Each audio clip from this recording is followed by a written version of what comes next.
Hello, all. Andrea Highland here.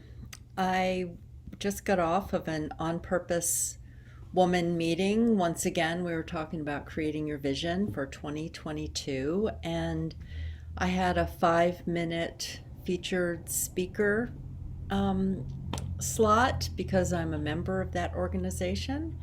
So I just wanted to share what I was talking about today. I was talking about self compassion. Beth Terrence and I are co-leading a 31 days of self-compassion with writing reflections and restorative practices, March 1st through 31st. One of the things that Beth wrote on the website is this, so I'm going to read it to you. Many of us who have grown up in Western culture have been taught that it is selfish to care for or love ourselves first. We have been criticized for not being enough, giving enough, or pushing ourselves to our limits or beyond our boundaries to offer compassion to others. This is a worthy and yet perhaps misguided aim. In many heart centered and spiritual traditions, it is understood that in order to have the ability to offer true kindness and compassion to others, we need to cultivate that foundation within ourselves. Another way of looking at this is that we need to fill our own well of self compassion so we can pour it out into our relationships and the world. When Beth sent me some of the words for the website, I was reflecting on something that happened to me in 1994.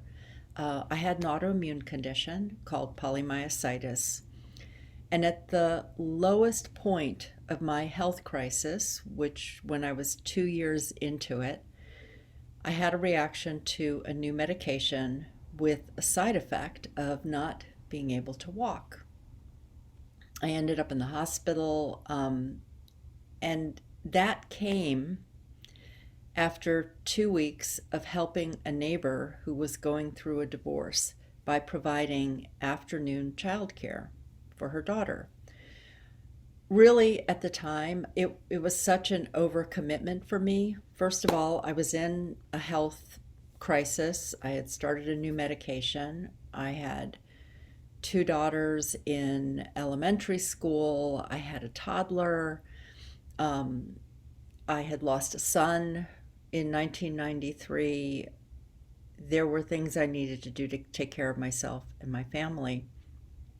And so when I overcommitted on several days by trying to accommodate her, the truth is, she and her husband would have figured it out. Yes, they were going through a divorce. There were other neighbors. They had other friends. They could have taken off from work. They would have figured it out. But I took it on because our daughters were friends.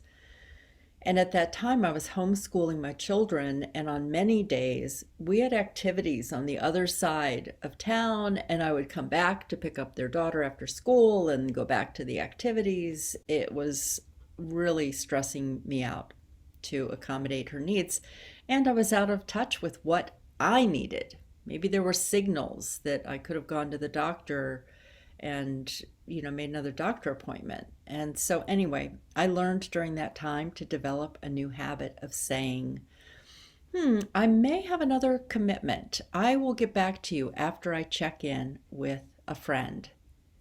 Well, the friend I was checking in with was me. So it removed me from the immediate so-called crisis that someone had. It gave me time to pause. It gave me time to give myself room to check out how I was feeling, what I needed, what my family needed. And then from the overflow of my life, I would say yes, or I would notice, no, I'm on empty. No, there's something else that needs that attention. And I want to preface that volunteering and giving in community is important to me and my family. We all volunteer, and it's a core value to share time and resources with others. we believe that our neighbors are extended family, and it's important to help each other. And when there's too much giving, it's out of balance. It can affect our physical, mental, and emotional health so that we can't even give to ourselves or to the people in our household. So I want to say that on planet Earth, we have been going through an intense period of change and stress. And at the heart of compassion, at this time, we might feel compassion for others, but there's the practice of self-compassion, and which is defined by Jean Whitlock as the ongoing practice of relating to yourself kindly and fairly. It is especially helpful during times of stress and suffering. Self-compassion is not kicking yourself when you're down, which prolongs stress reactions, creates more suffering, and delays your ability to get back up. Instead, self-compassion is about treating yourself as you would treat a good friend in distress. It is about responding with caring support. Your best friend is here first, and then from there, you give to others. Some of the benefits of self-compassion that research identifies, I'm going to read some of these on the list. Increases in well-being and resilience, decreases in stress, secondary trauma, and burnout. Self-compassion improves confidence in providing compassionate care to others. It improves self-care. Self-compassion decreases anxiety and depression.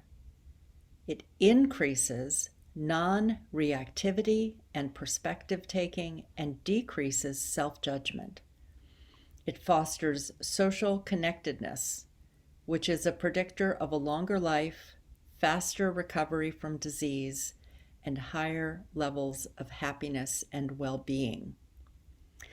So building our foundation in self-compassion has many benefits. And there's every reason to practice compassion at this time as a way to support ourselves, others, and our world.